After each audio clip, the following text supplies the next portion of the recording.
Yes, good morning students. तो आज हम लोग फिर से नए टॉपिक के साथ स्टार्ट कर रहे हैं।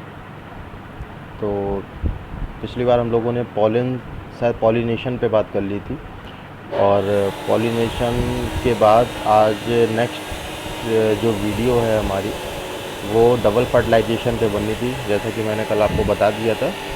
तो फ़िलहाल डबल फर्टिलाइजेशन शुरू करने से पहले मुझे ऐसा लग रहा है कुछ बच्चों को अभी भी दिक्कत है, कुछ चीज़ें उनको अभी भी क्लियर नहीं है।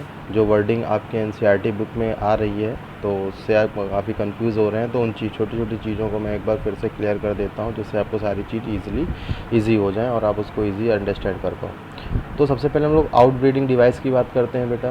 तो सबसे पहले आउट ब्रीडिंग डिवाइस से समझने के लिए सबसे पहले आपको इन ब्रीडिंग समझना पड़ेगा। तो इन ब्रीडिंग का मतलब जो खुद में ही जो, जैसे कि एक फ्लावर है और एक फ्लावर का ही जो है एंथर स्टिग्मा में ट्रांसफ़र हो गया और फर्टिलाइजेशन हो गया, ठीक है। तो इसको हम लोग इनब्रीडिंग बोल देते हैं, यानी खुद में ही हो जाना, ठीक है। लेकिन अगर बहुत सारे ऐसे केसेस होते हैं जब फ्लावर का जो भी ब्रीडिंग होनी होती है वो खुद में नहीं हो पाती है। बहुत सारे केसेस हैं, जैसे कि अगर हम बात करें कि अगर कई फ्लावर ऐसे होते हैं जिनका जो स्टिग्मा होता है, यानी जो पिस्टिल होता है, वो काफ़ी लार्ज होता है ना। और जो एंथर होते हैं वो स्मॉल होते हैं। देखा होगा सेंटर वाला पार्ट काफ़ी हाइट फुल हो जाता है, और जो एंथर होते हैं वो साइड में स्मॉल स्मॉल हाइट के होते हैं। तो जब एंथर आपके पिस्टिल तक पहुंच ही नहीं पा रहे, स्टिग्मा तक पहुंच नहीं पा रहे हैं, तो पॉसिबल ही नहीं है कि उस कंडीशन में फर्टिलाइजेशन हो पाए। अच्छा, इसके अलावा दूसरा और भी एक रीज़न ये रहता है कि कभी कभी क्या होता है कि एंथर पहले डेवलप हो जाते हैं, स्टिग्मा बाद में होता है भाई मैच्योर। और कभी कभी स्टिग्मा पहले मैच्योर हो जाता है, एंथर बाद में मैच्योर होते हैं। तो ये भी एक जो है सेकेंड नेक्स्ट केस बन जाता है जिससे फर्टिलाइजेशन नहीं हो पाता है, ठीक है। तो क्योंकि दोनों का सेम टाइम में मैच्योर होना बहुत ज़रूरी है। अगर कोई एक मैच्योर है एक मैच्योर नहीं है तो उस कंडीशन में भी फर्टिलाइजेशन नहीं हो पाएगा। और इसके अलावा एक केस और भी हो जाता है, जैसे कि हम लोग ने यूनिसेक्सुअल और बाईसेक्सुअल फ्लावर की बात पढ़ी है, कि जिसमें अब जैसे कि ओनली अगर एक सिंगल फ्लावर में सिर्फ पिस्टिल है, यानी फीमेल रिप्रोडक्टिव पार्ट है, तो जाहिर सी बात है उसमें ऐसे खुद में ही ब्रीडिंग नहीं हो पाएगी, यानी फर्टिलाइजेशन नहीं हो पाएगा, है कि नहीं। वो किसी अदर सोर्स से ही होगा। तो ये भी एक कारण है। तो ऐसे कहने का मतलब ऐसे बहुत सारे जो है रीज़न है जिससे इन ब्रीडिंग वगैरह नहीं हो पाती है। तो उस कंडीशन में कुछ आउट ब्रीडिंग डिवाइसेस हैं, तो ये उन्हीं की बात कर रहे हैं, ठीक है। तो आउट ब्रीडिंग डिवाइस का मतलब आप समझ गए, किसी अनदर, ठीक है, आउटर सोर्स से चलेगा। तो हम लोग बात करते हैं, बाकी आपके एनसीईआरटी में दिया है, आप इसलिए उसको पढ़ सकते हैं, ठीक है। अच्छा,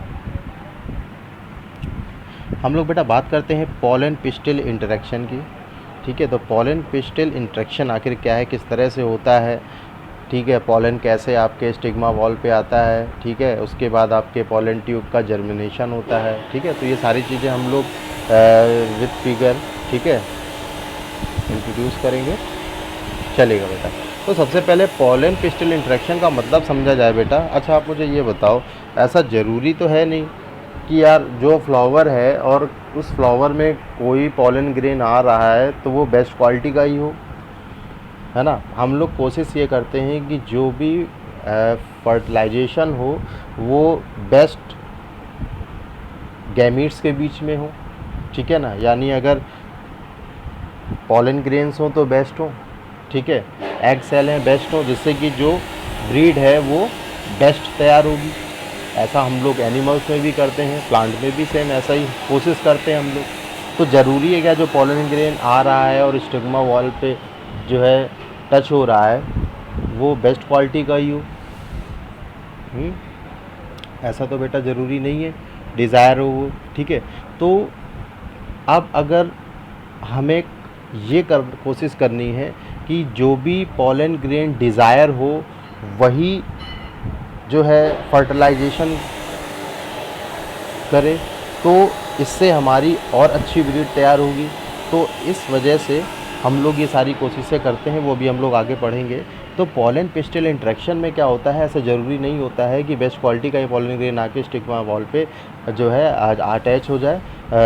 कोई भी पॉलन ग्रेन आपका किसी भी स्पीसीज़ का पॉलन ग्रेन आके आपके स्टिग्मा वॉल पे अटैच हो सकता है, बट ऐसा ज़रूरी नहीं है कि किसी भी कोई भी पॉलन ग्रेन अगर स्टिग्मा वॉल पे आ जाएगा तो तुरंत पॉलन ट्यूब जर्मिनेट हो जाएगी, ऐसा बिल्कुल नहीं है। पॉलन ट्यूब जर्मिनेट तभी होगी जब उसी स्पीसीज़ का, उसी फैमिली का ही पॉलन ग्रेन उस स्टिग्मा पे आके अटैच होगा। क्योंकि देखिए एयर में insect, by wind, by water बहुत सारे जो है स्पीसीज़ के पॉलन ग्रेन्स आपके जो है स्टिग्मा पे आ जाते हैं, ठीक है, क्योंकि स्टिग्मा की जो वॉल होती है वो स्टिकी हो जाती है, तो इस वजह से बहुत सारे स्पीसीज़ के पॉलन ग्रेन आके उसमें अटैच हो जाते हैं। तो क्या जितने पॉलन ग्रेन आए क्या सब में वो जर्मिनेशन ट्यूब डेवलप हो जाएगी और सब फर्टिलाइजेशन में जो है हेल्प करेंगे? तो ऐसा बिल्कुल नहीं है, ठीक है। मैं आपको इसको फिगर के थ्रू समझाऊंगा। देखिएगा बेटा, फिगर जो बना हुआ है, फिगर नंबर सी देखिएगा, ठीक है, सी रहे। इसमें देखिएगा बेटा, इसमें जो ऊपर रेड कलर से दिए गए हैं वो सारे पॉलन ग्रेन्स हैं। अब आपने देखा होगा 1 2 3 4 5 टोटल 6 पॉलन ग्रेन्स हैं। इन 6 पॉलन ग्रेन्स में देखिएगा बेटा सिर्फ एक पॉलन ग्रेन की आपका एग सेल तक गया है, यानी पॉलन ट्यूब सिंगल एक पॉलन ग्रेन की पॉलन ट्यूब जर्मिनेट हुई है जो उस पॉलन ग्रेन को एग सेल तक लेके गई है। दिख रही है आप सबको? तो बाकी सब की पॉलन ग्रेन प्रेजेंस होने के बाद भी पॉलन ट्यूब जर्मिनेट क्यों नहीं हो पाई? कारण कि ये इसकी स्पीसीज़ के नहीं थे। तो ये इस फिगर में समझाने की कोशिश की गई है, ठीक है बेटा। तो जो इस स्पीसीज़ का था बेटा, वो जैसे ही स्टिग्मा वॉल पे आया, अटैच हुआ और इस तरह से पॉलन ट्यूब जर्मिनेट हुई, और ये पॉलन ट्यूब जो है इस पॉलन ग्रेन को कहाँ तक ले गई? आपकी एग सेल तक ले गई। अब बेटा देखो, इसका थोड़ा सा स्ट्रक्चर समझ लेते हैं। पॉलन ट्यूब आपको दिख रही है, ऊपर वाला जो हम लोगों ने पढ़ा था एंटीपोडल, है ना, जिसमें आपके 3 न्यूक्लियस थे। फिर देखिए सेंटर पे 2 पोलर न्यूक्लियाई थे, 2 थे ना, ओके। उसके बाद एग सेल था, ठीक है। नीचे साइड जो 3 न्यूक्लियस गए थे उसमें 2 सिनर्जिड और एक एक्सेल में जो है कन्वर्ट हुआ था, एक एक्सेल में गया था। तो इस तरह से टोटल 8 थे, ठीक है। तो ये बेटा फिगर याद रखिएगा, पॉलन ट्यूब, एंटीपोडल, अपर वाला पार्ट सिनर्जिड लोअर, फिर सेंटर में एक्सेल और पोलर न्यूक्लियाई, ठीक। इनका फंक्शन आगे आपको पढ़ने को मिलेगा, तो ये अभी से सीख लीजिएगा, ठीक है। अच्छा बेटा, ये जो बाकी एक नेक्स्ट फिगर डी नंबर दिया गया है, इसमें बाकी तुम सब जानते हो, वेजिटेटिव न्यूक्लियस जानते हो, सिनर्जिड्स, प्लाज्मा मेम्ब्रेन। इसमें जो फिलीफॉर्म एपरेटस है, ये जो फिलीफॉर्म एपरेटस जो फिंगर लाइक प्रोजेक्शन आपको दिख रहा है, इसका मेन एक फंक्शन यही है कि ये जो है जो पॉलन ट्यूब जर्मिनेट होती है उसको आइडेंटिफाई करता है और उसको ये बताता है कि आपको कहाँ पे जाना है, ठीक है। तो ये उस पॉलन ट्यूब को जर्मिनेट करने में हेल्प करता है और एग सेल तक जो है उसको बताने का, उसको पहुंचाने का काम करता है, ठीक है। इसको फिलीफॉर्म एपरेटस बोलते हैं, ठीक है। एक तरह से बोल सकते हो कि ये मैसेज जो है प्रोड्यूस करता है, ठीक है बेटा। तो बाकी इस तरह से ये फिगर आपको आई थिंक समझ में आ गया है, ठीक है। तो इस तरह से ये हम लोगों ने पढ़ा कि पॉलन पिस्टल इंट्रैक्शन, तो किस तरह से स्टिग्मा का जो है आपका एंथर में जो भी इंट्रैक्शन होता है, ठीक है। बाकी ये सब कुछ आपके एनसीईआरटी में वही सब लिखा हुआ है बेटा।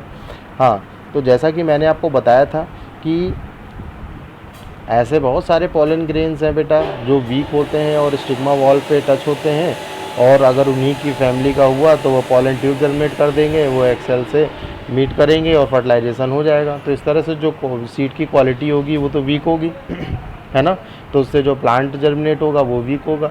तो अब हमें उसकी क्वालिटी को और ज़्यादा बेटर करना है, तो इसकी बहुत सारी बेटा जो है मेथड हैं जिससे कि हम इन सब चीज़ों को जो है रोक सकते हैं। और दूसरी चीज़ एक और भी है कि इन ब्रीडिंग जो होती है इसमें वेरिएशंस नहीं मिलते हैं स्पीसीज़ के। अब आपसी में जो है फर्टिलाइजेशन करते रहोगे तो स्पीसीज़ खुद ही की तो डेवलप होगी, उसमें कोई चेंजमेंट तो आएगा नहीं लेकिन आज का टाइम क्या है चेंज होने का। अगर आप लगातार खुद को अपग्रेड करते रहोगे तो जाहिर सी बात है मार्केट में आपकी वैल्यू बनी रहेगी। तो हम भी नई नई चीज़ें लाने की कोशिश करते हैं। तो प्लांट में भी अगर कोई न्यू वैरायटीज़ आएंगी, एक ओल्ड वैरायटी से कोई न्यू वैरायटी डेवलप होगी तो वो बेस्ट होगी, बेस्ट मानी जाएगी, ठीक है। तो इस सारी चीज़ों को बेटा ध्यान में रखते हुए हम लोग आर्टिफिशियल हाइब्रिडाइजेशन करते हैं। तो आर्टिफिशियल हाइब्रिडाइजेशन में क्या क्या होता है, इसमें बहुत सारे मेथड होते हैं, ठीक है। इसमें मेन चीज़ यही होता है कि आर्टिफिशियल हाइब्रिडाइजेशन में हम लोग अपने हिसाब से ही एक पॉलन ग्रेन लेके उस जो है एग सेल से उसको फ्यूज़ कराते हैं, ठीक है। मतलब हमें पता होता है कि वो पॉलन ग्रेन की क्वालिटी क्या है और वही क्वालिटी की हम फर्टिलाइजेशन करा के एक अच्छी क्वालिटी का, बेटर क्वालिटी का सीड डेवलप करते हैं, ठीक है। तो उसे हम लोग आर्टिफिशियल हाइब्रिडाइजेशन बोलते हैं। तो इसमें बहुत सारे वेरिएशंस भी इस स्पीसीज़ में इसलिए देखने को मिल जाते हैं और ये सबसे बेस्ट मेथड है, ठीक है। तो इस तरह से आर्टिफिशियल तरीके से बेटा हम लोग जो है इनका क्रॉस कराते हैं, ठीक है। उसे हम लोग आर्टिफिशियल हाइब्रिडाइजेशन बोलते हैं। इसमें एक मेथड है इमेस्कुलेशन। तो व्हाट इज़ इमेस्कुलेशन? तो बेटा जैसा कि मैंने आपसे बताया कि अगर फ्लावर है और वो बाइसेक्सुअल है, यानी उसमें मेल और फीमेल दोनों हैं, तो जाहिर सी बात है कि उनका फर्टिलाइजेशन होना पॉसिबल हो सकता है अगर वो दोनों मैच्योर हैं, है ना। तो उस कंडीशन में हम अगर चाहें कि अगर हम उनमें फर्टिलाइजेशन ना हो तो हमें क्या करना पड़ेगा कि दोनों में से किसी एक को हटाना पड़ेगा। तो क्या करते हैं कि जो एंथर होते हैं हम उनको जो है कट कर देते हैं, ठीक है। हम उनको कट कर देते हैं बेटा। तो जब हम एंथर को कट कर देंगे तो उस फ्लावर में सिर्फ आपका पिस्टिल बचेगा, यानी सिर्फ जो है आपका जो है पूरा पिस्टिल वाला पार्ट बचेगा। तो इस कंडीशन में जो इनब्रीडिंग वाले चांस थे वो ख़त्म हो गए। अब लेकिन ये भी तो हो सकता है कि यार चलो हमने ये आपस वाला एक ही फ्लावर में जो फर्टिलाइजेशन होना था वो तो हमने ख़त्म कर दिया, लेकिन यार by air, by insect, by wind भी, बाई वाटर भी तो जो है पॉलन ग्रेन्स आके स्टिग्मा वॉल पे आ सकते हैं। तो क्या ये ज़रूरी है क्या वो पॉलन ग्रेन बेस्ट हो? फिर हम क्या, तब ये भी कंडीशन हमारे साथ में आ गई। तब हम क्या करेंगे कि इसको बेटा क्लोज़ कर दें। अगर हम इसको रैप कर दें पेपर से, ठीक है, इसको पेपर को जिस पेपर से बेटा हम लोग इसको रैप करते हैं उसे बटर पेपर बोलते हैं, ठीक है। तो अगर हम इसको रैप कर दें तो क्या होगा कि अगर स्टिग्मा रैप हो जाएगा तो स्टिग्मा वॉल पे कोई भी पॉलन ग्रेन्स जो है अटैच नहीं हो पाएगा, ठीक है। तो सबसे पहली बात तो जो हमने एंथर्स को हटाया, रिमूव किया, ठीक है, इस प्रोसेस को हमने बोल दिया इमेस्कुलेशन। सबसे पहले आपको ये पता होना चाहिए, ठीक है। जो इमेस्कुलेशन प्रोसेस है इसमें क्या होता है कि हम क्या करते हैं, एंथर्स को रिमूव कर देते हैं, कट कर देते हैं, ठीक है बेटा। और उसके बाद नेक्स्ट कंडीशन कि अगर कोई अनदर टाइप का पॉलन ग्रेन्स जो है फर्टिलाइज ना हो जाए, स्टिग्मा पे वॉल पे ना आ जाए, तो हम क्या करते हैं, जो पिस्टिल होता है उसको हम रैप कर देते हैं, क्लोज कर देते हैं, जिसे हम लोग बैगिंग बोलते हैं, ठीक है। क्या बोलते देते हैं इस प्रोसेस को? हम लोग बोल देते हैं बैगिंग। इस बैगिंग में यही होता है कि जो भी आपकी स्टिग्मा होती है उसको हम लोग रैप कर देते हैं, क्लोज कर देते हैं, ठीक है बेटा, ठीक है, बटर पेपर से, ओके, ठीक है। तो इस तरह से बेटा हम लोग जो आर्टिफिशियल हाइब्रिडाइजेशन करते हैं और मैनी जो है वेरिएशंस के जो है न्यू प्लांट्स ग्रो करते हैं, ठीक है। तो आई थिंक ये, हाँ, अब जैसा कि अब अगर हमें कोई अच्छा पॉलन ग्रेन मिल गया, हम चाहते हैं कि इसका फर्टिलाइजेशन कराएं, तो हम उसको क्या करेंगे, ओपन करेंगे। ओपन करने के बाद उसमें जो पॉलन ग्रेन है उसको हम क्या करेंगे, डस्ट करेंगे, ठीक है। पॉलन ग्रेन लेके आप स्टिग्मा के ऊपर डस्ट करेंगे, तो जो भी डिज़ायर्ड पॉलन ग्रेन होगा, ठीक है, उस डिज़ायर्ड पॉलन ग्रेन को हम स्टिग्मा के ऊपर डस्ट करेंगे। तो जो भी उसमें पॉलन ग्रेन्स होंगे, ठीक है, वो सारे के सारे स्टिग्मा वॉल पे आ जाएंगे और फर्टिलाइजेशन उनका स्टार्ट, यानी जो भी पॉलन ट्यूब बननी होगी वो अपनी डेवलप होगी और फर्टिलाइजेशन हो जाएगा। लेकिन इस प्रोसेस में कहीं अनदर पॉलन ग्रेन्स ना आके जो है डिस्टर्ब कर दे, ठीक है, तो हम क्या करते हैं, उसको फिर से रीबैक कर देते हैं, रीबैक, ठीक है, फिर से रीबैक कर देते हैं जिससे कि जो है वो कम्प्लीटली फर्टिलाइजेशन हो पाए, ठीक है, और इस तरह से जो भी आपका फ्रूट्स डेवलप होना है वो हो जाए, ठीक है। अच्छा, हाँ, एक चीज़ और है बेटा, जो यूनिसेक्सुअल फ्लावर होते हैं उसमें इमेस्कुलेशन की नीड नहीं होती है, ठीक है, याद रखिएगा। जो आपके यूनिसेक्सुअल फ्लावर होते हैं, मैस्कुलेशन की उसमें नीड नहीं होती है, ठीक है, क्योंकि वो खुद ही सिंगल होते हैं, या तो उसमें अंतर होगा या स्टिग्मा होगा, तो जाहिर सी बात है इन ब्रीडिंग के चांसेस बहुत ही कम हो जाते हैं, ठीक है। अच्छा, तो बेटा इतनी चीज़ें जो बच्चे लोगों को कुछ दिक्कत थी मुझे समझ में आ रही थी, तो ये चीज़ें थी बेटा, जो छोटी छोटी चीज़ें आप लोग को आई थिंक अब क्लियर हो गई होंगी। तो अब हम लोग नेक्स्ट टॉपिक पे बात करते हैं, डबल फर्टिलाइजेशन, ठीक है। तो डबल फर्टिलाइजेशन में आपको जो है 7 सेल्ड 8 न्यूक्लिएट स्ट्रक्चर आपको याद रखना पड़ेगा, और उसी से ही हम लोग डबल फर्टिलाइजेशन को समझेंगे, ठीक है। चिंता ना करिए, बहुत बेटा सिंपल वे में हम आपको चीज़ें एकदम क्लियर करेंगे। तो सबसे पहले हम लोग बात करते हैं, जब इंटर करेंगे हम लोग सिनर्जिड पे, ठीक है। जो भी सिनर्जिड यानी जो अपर वाला पार्ट था, देखो आपको पहले ये याद होगा 3 सिनर्जिड में गए थे न्यूक्लियस, ठीक है, 3 गए थे आपके एंटीपोडल में, ठीक है। तो सिनर्जिड में 3 थे, उसमें से 2 सिनर्जिड वाले पोर्शन पे गए, और एक जो था वो एक्सेल, ठीक है, जो जिसको एक्सेल था, ठीक है, हाँ, जो जाइगोट बनेगा एक्सेल। उसके बाद बाकी के जो 3 थे वो एंटीपोडल सेल में गए थे, बाकी के बचे 2 वो सेंटर में गए थे पोलर न्यूक्लियाई जिन्हें हम बोल रहे थे। तो इस तरह से 8 आपके न्यूक्लियस थे, और ये जो स्ट्रक्चर था ये 7 सेल का स्ट्रक्चर था, ठीक है ना। अच्छा, तो इस तरह से बेटा हम लोगों ने इतनी चीज़ें पढ़ी थी। तो मैंने पढ़ा था कि जिसमें जो एक जो पोल होता है वो सिनर्जिड वाला होता है, एक होता है एंटीपोडल होता है, ठीक है। तो हम लोग बात करते हैं जो सबसे ऊपर वाला पोर्शन है सिनर्जिड का, ठीक है, जिसमें 2 न्यूक्लियाई थे वो क्या हो जाते हैं, डीजनरेट हो जाते हैं, यानी ख़त्म हो जाते हैं, ठीक है। सिनर्जिड के 2 ख़त्म हो गए, एंटीपोडल के जो 3 थे वो तीनों ख़त्म हो गए। कितने बचे भाई, ऊपर के 2 ख़त्म, नीचे के 3 ख़त्म, बचे के 5 ख़त्म हो गए। कितने बचे, 3। जो 3 बचे उसमें से सेंटर पे 2 पोलर न्यूक्लियाई थे, यानी सेंटर पे 2 थे, अब बचा कितना, 1, और एक जो था वो था जाइगोट, ठीक है, जो आप एक्सेल जिसको बोल रहे थे जाइगोट। तो इस तरह से टोटल यानी इसमें 5 तो बेटा डीजनरेट हो गए, जो बचे 3 उसमें से 2 पोलर न्यूक्लियाई, ठीक है, पोलर न्यूक्लियाई थे जो सेंटर पे थे, और बाकी एक था जाइगोट जो सिनर्जिड वाले में एक जो बन रहा था, ठीक है। तो इस तरह से था। अब देखो बेटा, तो जब इनमें डिवीज़न हुआ, ठीक है, जब इनमें डिवीज़न हुआ तो जो जैसे एक्सेल में डिवीज़न हुआ तो एक्सेल में एक न्यूक्लियस था, यानी एन था उसमें, ठीक है। तो देखो बेटा, जब ध्यान से सुनिएगा, जब स्टिग्मा से पोलन ग्रेन से पोलन ट्यूब बनी, वो पोलन ग्रेन एक्सेल से फ्यूज हुआ। एक पोलन ग्रेन में 2 न्यूक्लियस थे, ठीक है, समझिएगा, एक पोलन ग्रेन में कितने न्यूक्लियस थे, 2। तो एक न्यूक्लियस फ्यूज़ होगा किससे, पोलर न्यूक्लियाई से, जो सेंटर में 2 थे उससे एक फ्यूज़ होगा, है ना, और एक जो न्यूक्लियस है वो फ्यूज़ होगा आपका एग सेल से, जो सिनर्जिड में एक एक्सेल था। आ रही बात समझे।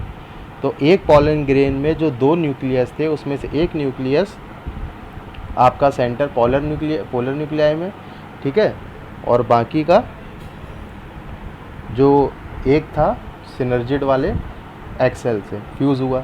तो क्योंकि एग सेल में एक न्यूक्लियस था, यानी उसके पास एक एन था, और एक पोलन ग्रेन से आ गया, टोटल कितने हो गए, 2 एन हो गए, तो 2 एन हो गए ना बेटा, ठीक है, यानी एक एन पोलन ग्रेन से मिल गया और एक एन उसके पास पहले से ही था। तो इस तरह से जो जाइगोट बना वो 2 एन टाइप बना। बात समझ में आ गई। अच्छा, सेंटर पे पहले से 2 थे, 2 न्यूक्लियस थे, जो सेंटर पे न्यूक्लियाई थे वो 2 थे ना। अच्छा, और एक किससे मिल गया, पोलन ग्रेन के न्यूक्लियस से मिल गया। टोटल कितने हो गए, 3 हो गए। तो इस तरह से इसमें कितने बने, 3n बने, ठीक है। तो ये इसको हम लोग बोलते हैं बेटा प्राइमरी एंडोस्पर्म न्यूक्लियस। देखो, जो सेंटर वाला जो बेटा न्यूक्लियाई था, ठीक है, वो डेवलप होके क्या बना रहा है, प्राइमरी एंडोस्पर्म न्यूक्लियस, और ये किस टाइप का है, 3n टाइप का है। यही प्राइमरी एंडोस्पर्म न्यूक्लियस आगे चल के किस में कन्वर्ट हो जाएगा, प्राइमरी एंडोस्पर्म सेल में, यानी जब ये न्यूक्लियस डिवाइड होंगे तब ये डेवलप हो जाएंगे प्राइमरी एंडोस्पर्म सेल में, और ये प्राइमरी एंडोस्पर्म सेल फिर किस में कन्वर्ट हो जाएगी, एंडोस्पर्म में। तो समझिएगा, इस पेन ने क्या बनाया, इस PEN ने बनाया PEC यानी प्राइमरी एंडोस्पर्म सेल, और PEC ने बनाया एंडोस्पर्म। और ये एंडोस्पर्म क्यों बना? क्योंकि जो आपका बेटा जाइगोट बन रहा है उसको, वो जाइगोट को न्यूट्रिशन की भी तो ज़रूरत है, वो जाइगोट एम्ब्रियो में भी तो कन्वर्ट होगा, तो उस कंडीशन में उसको क्या चाहिए? न्यूट्रिशन चाहिए। वो न्यूट्रिशन कौन देगा? एंडोस्पर्म देगा। तो बेटा ये याद रखिएगा, ये एंडोस्पर्म कैसे बना? प्राइमरी एंडोस्पर्म सेल से बना। ये प्राइमरी एंडोस्पर्म सेल कहाँ से आई? प्राइमरी एंडोस्पर्म न्यूक्लियस से आई। कितने? 3n type. ठीक है, 3n कहाँ से आया सर? 2 तो सेंटर पे थे ही न्यूक्लियाई, बाकी एक पॉलन ग्रेन के न्यूक्लियस से मिलके 3 बन गए। ठीक, तो बाकी क्लियर चीज़ें हो गई आई थिंक आपको। ठीक है बेटा, तो इस तरह से जाइगोट से फिर धीरे धीरे आगे एम्ब्रियो में डेवलप हो जाता है। आगे आप देख रहे हो बेटा, देखिएगा इस स्ट्रक्चर में दिया गया है। ठीक है, फ्लोम्यूल, कॉटिल्डन, रेडिकल। तो एक चीज़ याद रखो, कॉटिल्डन का मतलब समझे होगे बेटा, डाइकॉटिल्डन, मोनोकॉटिल्डन। ठीक है, कॉटिल्डन आर 2 टाइप्स। तो जैसे कि इनको कैसे पहचानोगे, तो मैंने आपको बताया है कि कॉटिल्डन का मतलब ये होता है कि जो सीड है, अब जैसे कि आपने लिया मेज़ लिया, तो मेज को अगर मैं कहूँ कि इक्वली 2 पार्ट्स में डिवाइड करो तो वो क्या वो होगा? नहीं होगा। तो इसका मतलब वो मोनोकॉटिल्डन है, यानी उसका जो कॉटिल्डन है उसमें उनके जो नंबर हैं वो एक है, सिंगल है, मोनोकॉटिल्डन। अगर मैं आपसे कहूँ, अब मैं आपको मटर दे दूँ, पी दे दूँ, और मैं कहूँ कि इसको इक्वल 2 पार्ट्स में डिवाइड करो तो ईजिली हो जाएगा। या मैं आपको ग्राउंड नट दे दूँ, मूंगफली, अगर मैं उससे कहूँ कि 2 पार्ट्स में इक्वली डिवाइड करो तो हो जाएगा? बिल्कुल हो जाएगा। तो इसको हम लोग बोलते हैं डाइकॉटिल्डन, यानी जो इनमें कॉटिल्डन के जो नंबर्स हैं वो 2 हैं। तो इस तरह से बेटा हम लोग इनको डिफ्रेंशिएट कर पाते हैं। ठीक है, मोनोकॉटिल्डन और डाइकॉटिल्डन। तो कॉटिल्डन का मतलब तो इजी क्लियर हो गया। ठीक है, तो याद रखिएगा। और हाँ, प्लांट में जो कॉटिल्डन वाला, जब प्लांट जर्मिनेट होता है तो जो कॉटिल्डन वाला पार्ट होता है वो अपर पार्ट होता है। इस फिगर के चक्कर में मत पड़ना, ये उल्टा फिगर बना हुआ है। जो कॉटिल्डन होता है वो अपर पार्ट होता है, यानी यही जर्मिनेशन वाला पार्ट होता है। और जो रेडिकल दे रहा है रेडिकल, वो बेटा लोअर पार्ट होता है। ठीक है, यानी ऐसे याद कर लीजिएगा, आर से रेडिकल और आर से रूट। ठीक है, यानी कि जो रेडिकल वाला पार्ट है वो रूट है और जो कॉटिल्डन वाला पार्ट है वो शूट है। ओके, तो आई थिंक आपको इतनी चीज़ें बेटा क्लियर हो गई। बाकी ये पूरा मैच्योर का है। तो इस तरह से बेटा जर्मिनेशन होता है, जैसे कि जाइगोट है, जाइगोट फिर एम्ब्रियो में कन्वर्ट हुआ और इस तरह से जर्मिनेशन हुआ, डेवलपमेंट हुआ। ठीक है, तो आज के लिए फ़िलहाल बेटा इतना ही। आगे नेक्स्ट टॉपिक हम लोग पोस्ट फर्टिलाइजेशन। देखो, प्री फर्टिलाइजेशन पे हम लोगों ने बात कर ली थी, बहुत पहले प्री पढ़ा था ना हम लोगों ने। ठीक है, जब फ्लावर डेवलप हो रहा था किस तरह से जो है उसमें एंथर बन रहे थे, स्टिग्मा। अब हम लोग बात करते हैं पोस्ट फर्टिलाइजेशन की, तो वो हम लोग नेक्स्ट टॉपिक में डिस्कस करेंगे। ओके, तो फिलहाल आज के लिए इतना ही। कोई अगर प्रॉब्लम हो तो बिल्कुल मुझसे पूछ सकते हैं। Okay, bye bye, have a nice day.